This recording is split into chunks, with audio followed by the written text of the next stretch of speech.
أعوذ بالله من الشيطان الرجيم. بسم الله الرحمن الرحيم. عم يتساءلون عن النبأ العظيم الذي هم فيه مختلفون كلا سيعلمون ثم كلا سيعلمون. ألم نجعل الأرض مهادا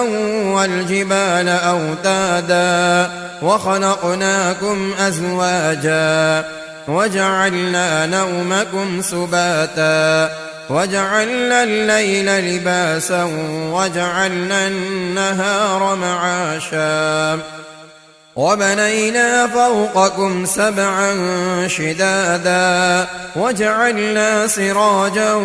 وهاجا وأنزلنا من المعصرات ماء ثجاجا لنخرج به حبا ونباتا وجنات ألفافا إن يوم الفصل كان ميقاتا يوم ينفخ في الصور فتأتون أفواجا وفتحت السماء فكانت أبوابا وسيرت الجبال فكانت سرابا إن جهنم كانت مرصادا للطاغين مآبا لابثين فيها أحقابا لا يذوقون فيها بردا ولا شرابا إلا حميما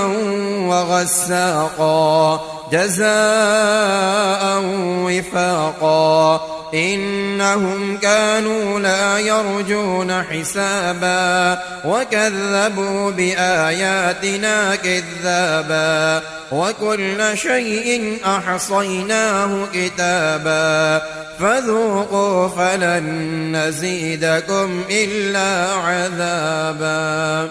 إن للمتقين مفازا حدائق وأعنابا وكواعب أترابا وكأسا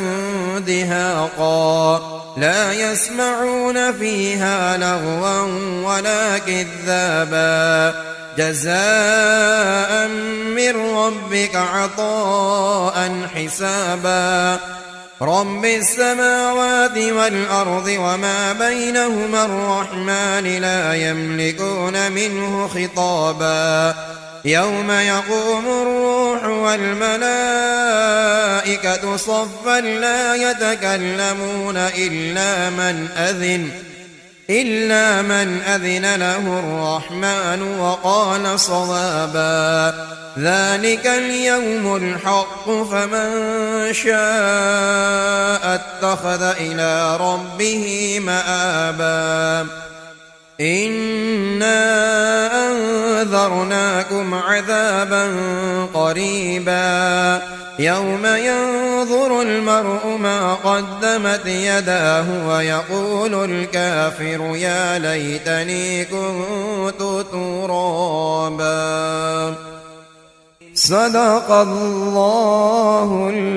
العظيم.